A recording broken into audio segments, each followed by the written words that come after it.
Quantum of Solace hit theaters in 2008, picking up just minutes after Casino Royale ended, and it became one of the most divisive Bond films ever made. But behind that grim, fast-paced thriller hides a chaotic production filled with secrets, broken cars, on-set rewrites, casting drama, and one bonus reveal at the end so strange it changed Bond history forever. 20 weird truths, one final twist, and you're watching it on Rewatch Club, because some films deserve a second look, not stirred. Number 1. A title ripped from a forgotten short story. The phrase Quantum of Solace actually comes from a 1959 Ian Fleming short story published in his collection For Your Eyes Only. But here's the strange part. The story has absolutely nothing to do with the film. It's a quiet, melancholy dinner conversation between Bond and a colonial governor in the Bahamas, all about the slow death of a marriage. There's no action, no villains, no chases. Producers loved the haunting title but had to invent an entirely new plot around it. In a way, the film borrows only the soul of Fleming's story. The idea that when love dies, only a small measure of comfort remains. Fans hunting for that original tale are often shocked at how poetic, slow, and un-Bond-like it really is. Number 2. The first true sequel in Bond history. 22 films in, and Quantum of Solace became the first James Bond movie to be a direct sequel to its predecessor. The story picks up roughly 1 hour after Casino Royale ends, with Bond still raw from Vesper Lynd's betrayal and death. For decades, every Bond film stood alone. Connery, Moore, Brosnan, all reset between adventures. But Daniel Craig's grief carried over so vividly that producers couldn't pretend it never happened. The monumental success of Casino Royale left fans and critics alike in no doubt that Daniel Craig. Mark Forster wanted the film to feel like the second half of a single emotional arc, not a fresh start. That decision rewired the franchise forever, paving the way for the connected storylines of Skyfall, Spectre, and No Time to Die. It also explains why this Bond film feels less like a beginning and more like a haunted echo. Number 3. A director who'd never made an action film. Mark Forster was a fascinating choice to helm Quantum of Solace. Before this, he'd directed quiet, character-driven dramas. Monsters Ball, Finding Neverland, Stranger Than Fiction, The Kite Runner. Not a single car chase or gunfight in his entire filmography. So when producers handed him one of the world's biggest action franchises, even he was confused. Forster reportedly called the experience exhilarating and terrifying in equal measure. He admitted in interviews that he hired 4 different second-unit directors just to handle the action because he didn't fully trust himself with stunts. The result? Some of the most criticized editing in Bond history. Quick cuts, jagged transitions, and a tone closer to the Bourne films. Whether you loved it or hated it, the choice gave the film a strange, restless rhythm unlike any other 007 entry. Number 4. The writer's strike almost killed the movie. This might be the most chaotic fact about the entire production. The 2007 to 2008 Writers Guild of America strike hit just as Quantum of Solace went into production, leaving the script half-finished.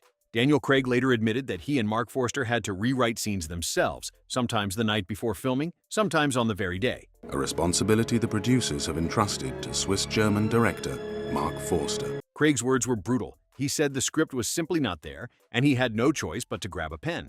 He even called himself, in his own words, not a writer at all. Many fans blame the film's uneven plot on this disaster, and Craig has been vocal about regretting parts of it. It remains one of the rare blockbusters where the lead actor essentially co-wrote his own dialogue mid-shoot. Number 5. The shortest 007 ever. Quantum of Solace clocks in at just 106 minutes, making it the shortest James Bond film ever produced. For comparison, No Time to Die runs nearly 3 hours. That brevity was no accident. Forster wanted a tight, propulsive thriller, almost a continuous chase from frame 1 to credits. Combined with the writer's strike chaos, several subplots were reportedly trimmed or never fully developed. Some fans felt cheated, expecting the grandeur of a typical Bond epic. Others praised the lean storytelling. Either way, it's a curious entry in a franchise famous for sweeping spectacle. Setting up a shoot of this size in a city unused to filmmaking requires a huge amount of preparation. Even the iconic gun barrel sequence was moved to the end of the film, breaking decades of tradition. It's almost like the producers said, "Get in, blow things up, get out. No time for a martini." Number 6. Aston Martins were sacrificed by the lake. The opening chase along Italy's Lake Garda is one of the most spectacular Bond moments of the 2000s, but it came at a cost. Multiple Aston Martin DBSV 12S, each worth around $200,000, were wrecked or written off during production. The most legendary loss happened when stunt driver Aris Komnenos lost control on a wet road and sent a glittering Aston Martin straight into Lake Garda. Action vehicle department has been doing a pretty phenomenal job. Cars will be dragged off the set. The car sank, and crews had to retrieve it from the lakebed. Komnenos walked away unharmed, but the image of a destroyed Aston resting at the bottom of an Italian lake became the stuff of Bond legend. Aston Martin reportedly had to ship in additional cars mid-shoot to keep the chase going. Few films have wrecked so much luxury in so little screen time. Number 7. Daniel Craig bled for the role. Daniel Craig didn't just play Bond. He literally bled for him. During filming, he sliced off the tip of one of his fingers and had to receive emergency medical attention. On top of that, a brutal fight sequence left him with 8 stitches across his face. Producers temporarily worried his injuries might delay the film's release. Craig, ever stoic, reportedly shrugged it off and went right back to work the moment doctors cleared him. He was determined to do as many of his own stunts as possible. With just 2 lanes available. We took a look at the ultimate arm, and it's a remote crane mounted to the top of a high-speed vehicle. Refusing to look like he was faking it. For an actor already famous for his physical commitment, Quantum of Solace pushed him further than ever before. Watch closely, and you can almost spot the wear and tear in his eyes. That exhaustion is real. Number 8. Strawberry Field's death is a hidden tribute. Gemma Arterton's character meets one of the most iconic deaths in modern Bond cinema. Found face down on a bed, drenched in crude oil. Look familiar? It's a direct visual homage to Goldfinger's Jill Masterson, the unforgettable woman painted gold and left for dead in 1964. Mark Forster confirmed the parallel was intentional, swapping Goldfinger's gold for Quantum's stolen oil. It's a chilling moment that bridges almost half a century of Bond history in a single haunting image.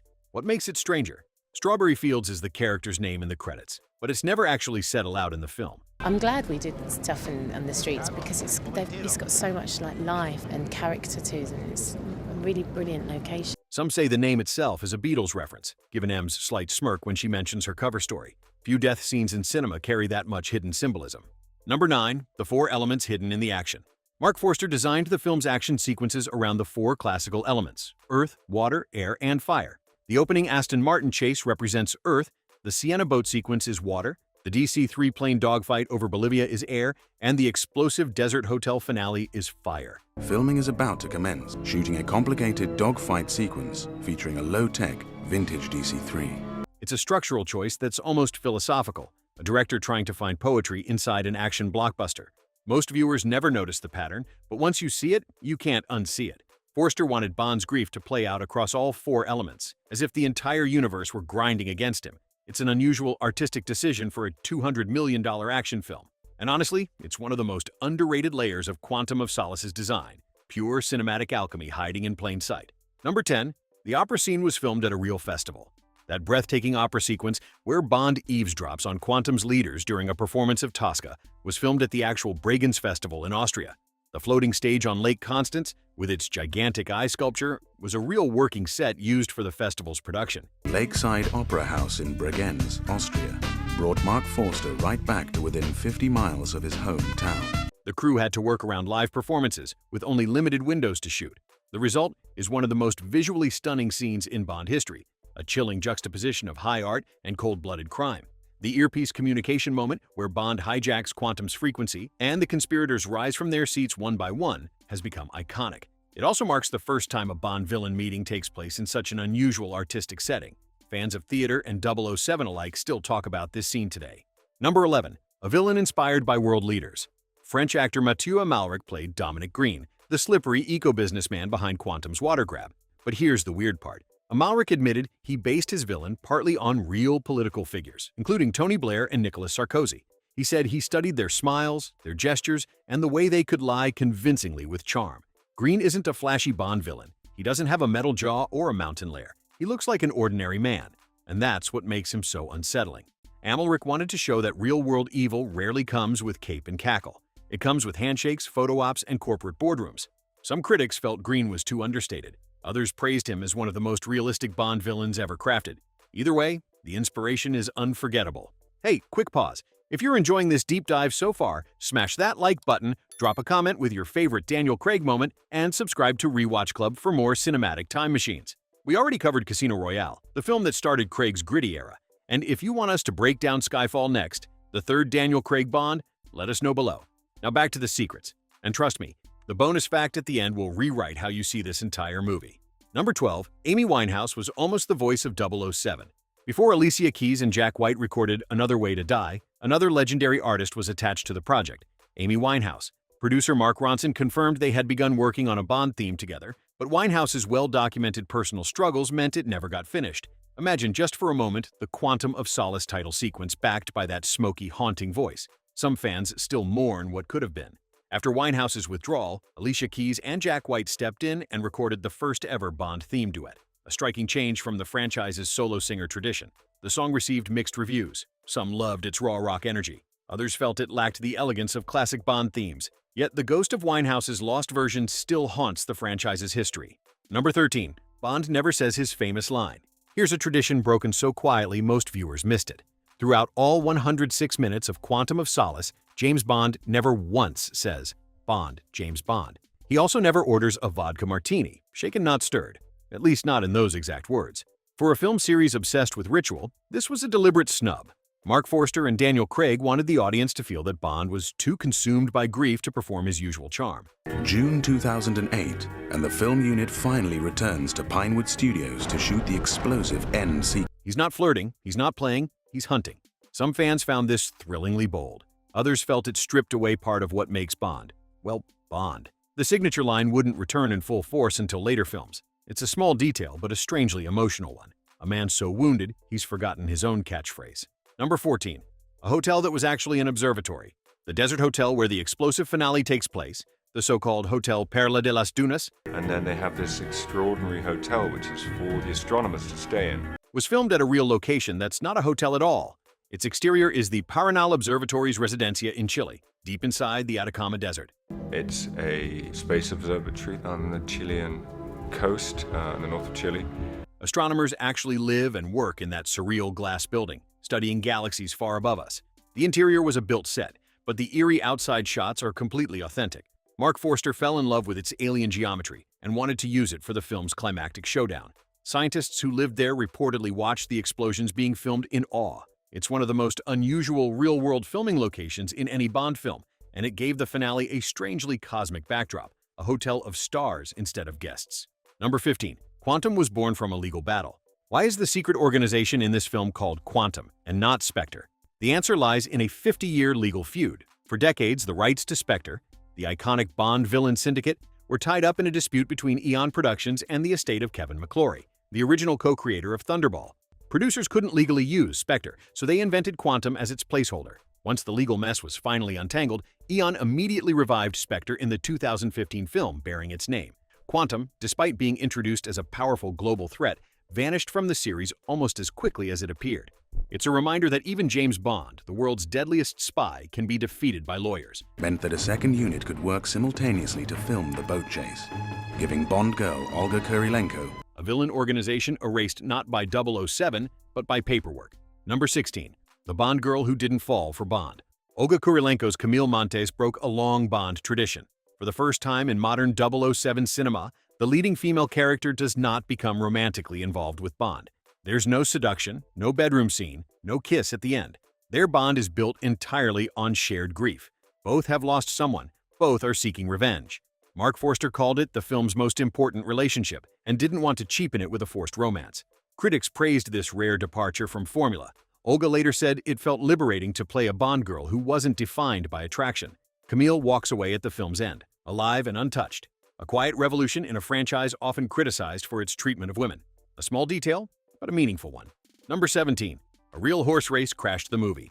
The film's opening sequence in Siena, Italy was timed to coincide with the legendary Palio di Siena. 6 months before principal photography begins on Quantum of Solace, a crew is assembled in the medieval Italian city of Siena. A real centuries-old horse race that takes place every July. The crew filmed alongside the actual event, capturing its raw chaos and crowd energy in ways no studio could ever recreate. Locals were caught on camera, real tourists wandered through shots, and the medieval streets erupted with authentic noise. It was a logistical nightmare. Italian authorities were strict about preserving the tradition, but the result is breathtakingly real. They are there to film the Palio, the ancient horse race that takes place every year in the central square.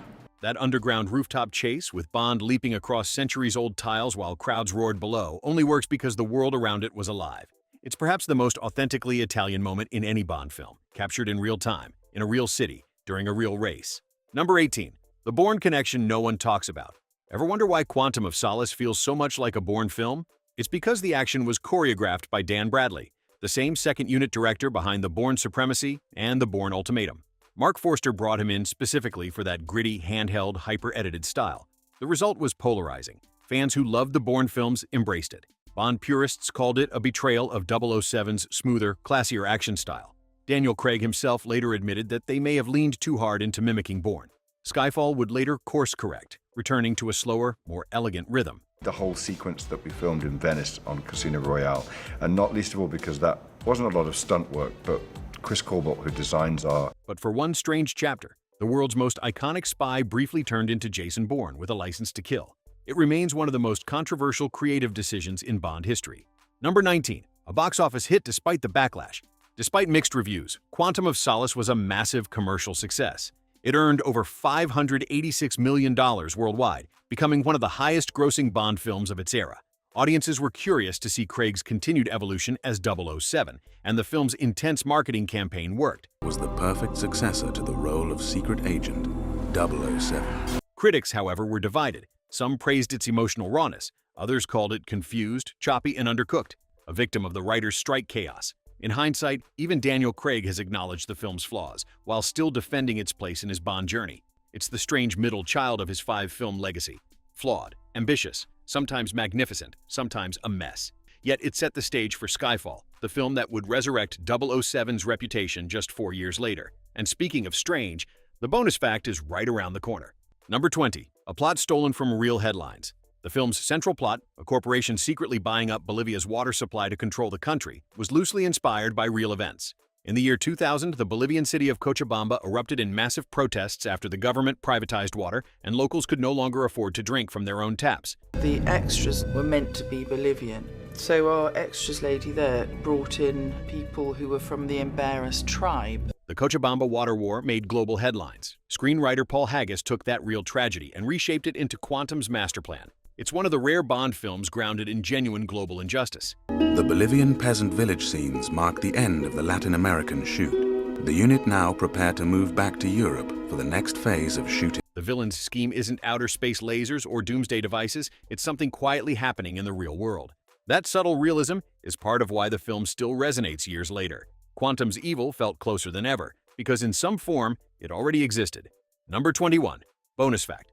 The real quantum crisis. And here's the bonus, the strangest and most haunting fact of all.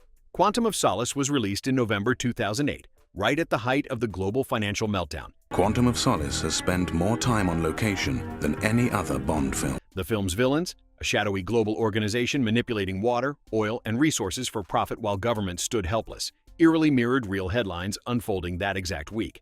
While audiences watched Quantum exploit Bolivia for fresh water, real banks were collapsing, currencies were tumbling, and ordinary people were losing their homes. Critics began calling it the first Bond film of the financial crisis era. Mark Forster has spoken about how unintentionally prophetic the script became. Quantum's name itself hinted at it, a tiny measure of relief in a chaotic world. The line between Bond's fiction and reality has never been thinner, and that, perhaps, is the weirdest twist of all. And so, Quantum of Solace remains one of the most fascinating, flawed, and fearless chapters of the Bond legacy. A film born in chaos, scarred by injuries, written under a strike, and released into a world quietly falling apart, yet still loved, debated, and rewatched almost 20 years later. So, tell us in the comments, which moment from Quantum of Solace still gives you chills? Which movie should we break down next? Skyfall, GoldenEye, or maybe a Roger Moore classic? Hit subscribe if you've made it this far, and ask yourself this. Are you Quantum or are you RewatchClub? Smash that like if you choose us, drop a comment if you choose chaos. Until next time, agents, stay shaken, never stirred.